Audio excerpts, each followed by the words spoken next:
السلام عليكم، لاباس عليكم؟ نتمنى تكون اموركم كلها على خير وبخير. كما تشوفوا معايا من العنوان تاع لا فيديو، واخيرا واخيرا جمعت الصفوف ديالي اولا سلو ديالي، نعلت الشيطان وجمعته. وكذلك حضرت واحد الوصفه اللي تتحضر في دقائق، راني فايته شاركتها معاكم. تجي رائعه، حضرتها للعشاء ونحاول نعطيكم طريقة باختصار. أول حاجة نبدأ معاكم هو طريقتي المتواضعة والخاصة في التخلاط نتاع السفوف او سلو. واحد الطريقة يعني ما فيهاش قوة التعقيدات، ما فيهاش قوة المقادير، قوة القوام، كما غادي تشوفوا معايا في لا فيديو. غادي نقول معكم بسم الله. غادي نبدا باول حاجه. عندي هنايا الكميه نتاع اللوز. فسختو كما تنعرفوا، تنسلقوه شويه وتنفسخوه، وبديت تنقليه مباشره. وعندي هنايا كاوكاو، هذا كاوكاو رومي، عندي نصف كيلو. بالنسبه للوز عندي كيلو. بديت نقليهم. بالنسبه للكاوكاو كما تعرفوا، هذا اللي رومي تيتباع منقي.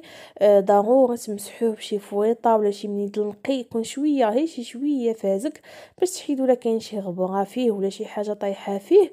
وكذلك تنقيوه يعني الا كان فيه شي زبل ولا شي قشور ولا شي حاجه، شي وحده مسوسه، ضروري تحيدوها، حيت الا خليتوها فاش يتقلى وتتطحن تيعطي داك المذاق نتاع السوس او الغمال او البرودة.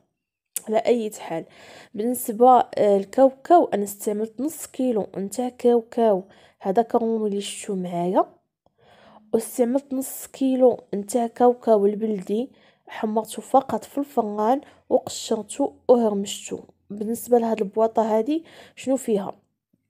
هاد البواطه عندي فيها نص كيلو نتاع كاوكاو اللي قلت لكم هرمشته بلدي وحمرته في الفران.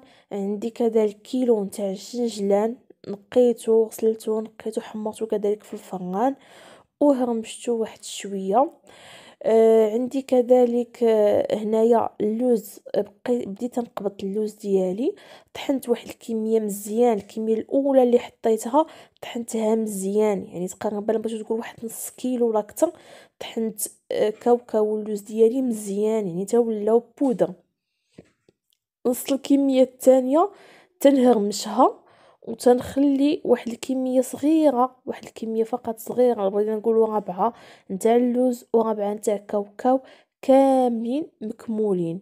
يعني تنضيفهم في الاخر نتاع سلو اولا السفوف ديالي، حتى تنخلطو نسالي وتنضيفهم. هانتوما كيما تتشوفوا معايا. الطحنه الاولى يعني طحنتها مزيان، الطحنه الثانيه فقط تنهرمشها غير واحد شويه. كذلك راك شفتوا معايا انا تندير النافع وتندير حبه حلاوه. بالنسبه للنافع وحبه حلاوه ما تن يعني ما تنطحنهمش انا حتى تيوليو بودر. تعجبني فاش تناكل سلو ديالي نحس بداك الطعم نتاع النافع وحبة حلاوة، بحال تناكل قرنشلات اولا الفقاص اولا شي حاجه. كيما لاحظتوا معايا انا ضفت فقط حبة حلاوه والنافع. هاد الطريقه جد سهله، وضعتهم مع كاوكاو ديالي وبديت نطحنهم. غادي تهرمشوا لي وصافي. انا هذه هي الطريقه ديالي. نتوما ممكن تطحنوهم يعني مزيان، ومن بعد ذلك تغربلوهم وديروا واحد القياس نتاع 6 المعالق حتى ل 8 المعالق كبار، يعني على حسب الرغبه. صافي تنطحنهم حتى تيولي يعني تيطحنوا لي مزيان هاد المكونات كما تشوفوا معايا. من بعد غادي نخويه هادشي كامل في واحد الاناء اولا بواطه حتى نسالي الطحين ديالي كامل نتاع دوك اللوز وكاوكاو. مباشره غناخذ واحد البانيو ولا قصعه اللي بغيتو. بالنسبه لهنايا السطل ديالي كما شفتوا فيه 3 الالوان. علاش؟ اللون الاول اللي غادي نحل السطل هانتوما تشوفوه ابيض، هذا سكر كلاصي اولا سكر ثقيل. عندي نصف كيلو نتاع سكر كلاصي غربلته. هادشي كامل عندي مغربل. هانتوما كما تلاحظوا معايا ضروري يكون مغربل، ما يكونش فيه يعني دوك الكويرات. تتغربلوه قبل بنهار اولا النهار اللي غادي تخلطوا فيه سلو ديالكم، لان لا خلطتوا الطحين عفوا الا غربلتوا الطحين والسكر كلاصي سيمانه ولا اكثر، يعني غادي يرجعوا يتكوروا لي. عندي نص كيلو تاع سكر كلاصي، درت انا كيلو نتاع الدقيق الكامل يعني بنخالته، حمرته في الفرن ودرتو، وزدت نص كيلو فرص لان جاني قليل الدقيق الكامل، يعني ما بقاليش، وزدت نص كيلو فرص. هادشي علاش شتو فصلت 3 نتاع درجات الالوان. حاجه الثانيه، ضروري الا تحرق لكم الطحين تعاودوا واحد اخر. الا درتو الطحين محروق واخا غير شويه، راه تيجيكم سلو ديالكم اولا زميته ديالكم تجيكم مرة وتجيها الطيبه، وتجي فيها الطيبه خايبه. اي مكون تاع، هذا هو السر النجاح نتاع السفوف اولا سلو، اي مكون ضفتوه ضروري ما يكونش محروق، سواء كاوكاو سواء لوز سواء زنجلان سواء دقيق. هذا هو السر النجاح ديالها. الا كان المكونات كامل كما تشوفوا اللون ديالهم ذهبي فقط. بالنسبه للقرفه، هنا انا خديت القرفه الطريه، يعني يلا خديتها ودرتها. انا تنفضل انني نستعمل يعني القرفه تكون يلا طحنتوها يعني جديده. استعملوا كميه اللي بغيتو. انا استعملت هنايا واحد 8 المعالق كبار يكونوا نتاع القرفه، حيت يعجبني المذاق ديالها وزوينه وكذلك صحيه. وضفت داكشي الابيض اللي ضفت المسكه الحره، واحد 6 حتى 8 تاع الحبات نتاع المسكه الحره. بالنسبه للمسكه الحره، بلا ما تدقوها لا في مهراز، ما تطحنوها لا مع الطحين لا والو، غادي تاخدوا فقط بلاستيكه اولا داك الاوراق اللي تندير نطيبوا فيهم الحلويات، مهم اي حاجه، وتوضعوا فيها داك المسكه الحره وتدقوها بالكاس، يعني بطريقه جد سهله، وتتكبوها يعني دغيا تدق فقط بالكاس ولا معلقه الخشب، تدقوها بسرعه. كما لاحظتوا معايا ضفت المكونات، بقيت تنخلط جيدا، نحاول نخلط داك السكر كلاصي، الزنجلان ديالي النافع، حبات حلاوه، القرفه، تنخلطهم مزيان وتبقى نضيف الزيت تدريجيا. الملاحظه بالنسبه للزيت، انا نورمالمون تنخلطها فقط بزيت الزيتون، ولكن الا كانت حلوه، الا كانت عندكم زيت الزيتون تنأكد عليها حلوه. انا هاد العام طلعت لي زيت الزيتون حاره، ما خلطتش بها، درت واحد الكميه قليله، واحد الكاس صغير د العنبه فقط، باش خلطت الصفوف ديالي اولا زميته ديالي.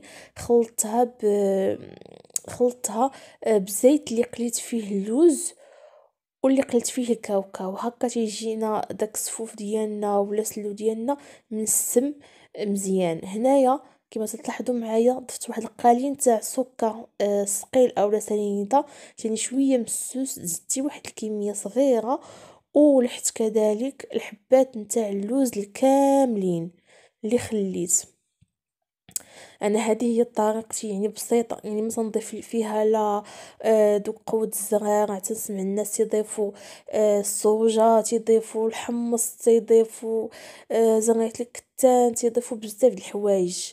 انا تنفضل انني ندير الصفوف اولا زميته عاديه ولا سلو ديالي عادي بدون، يعني هذا هو كما تنقولوا الصفوف اولا زميته العاديه والتقليديه هي هذه، باش نكونوا واضحين. لان داك يعني تنقول انا اللي بغى ياكل داكشي ياكلو ابار، يعني الصفوف اولا زميته. هكا تنحافظ على المذاق ديال الصفوف ديالي، وما تيكون عندي لا مرورة لا حتى شي حاجه، يعني تيكون فعلا تنحسي بالمذاق نتاع اللوز وكاوكاو والزنجلان والنافع. وهذا هو الشكل النهائي، قدمته بهذيك الطريقه البسيطه، وهذه هي الكميه اللي عطاتني واحد السطل وواحد البواطه. بالنسبه للعشاء، هنايا نحط لكم الوصفه نتاع السفوف اولا زميتها بالضبط في اخر الفيديو، وكذلك نتاع الطريقه نتاع تحضير هذا العشاء. يعني طيبت هاد البطاطا بلا ما بلا والو، بطاطا شويه البصيله شويه د الربيع المعدنوس، الكفته اولا اي حاجه عندكم، والفرماج. انا الفرماج كان عندي مثلث هو اللي درت، لانني صراحه عييت وما درت لهمش الكوتي، ودرت لهم هاد العشاء، وفي الاخر درت له داك الزيتون من الفوق. هذا هو لا فيديو نتاع اليوم، نتمنى انه ينال الاعجاب ديالكم، ونكون فتكم ولو بالقليل. ونتمنى طريقتي البسيطة في الصفوف يعني تفيدكم، ونكون يعني عطيتكم معلومات. وكذلك بالنسبة للصفوف، من الأفضل ما تستعملوش الزبدة، الزبده تستعملوها لواحد الكميه قليله بالنسبه للناس اللي تيبغيو الزبده، لان حنا مقبلين على الجو حار. يعني تتبدا كما تنقولوا تيغوى سلو تيبدا يغوى، من الافضل تخلطوه فقط بالزيت. وهكا نكون وصلت معاكم الاخر نتاع لا فيديو ديالي. نتمنى هذا لا فيديو يكون نال الاعجاب ديالكم ويكون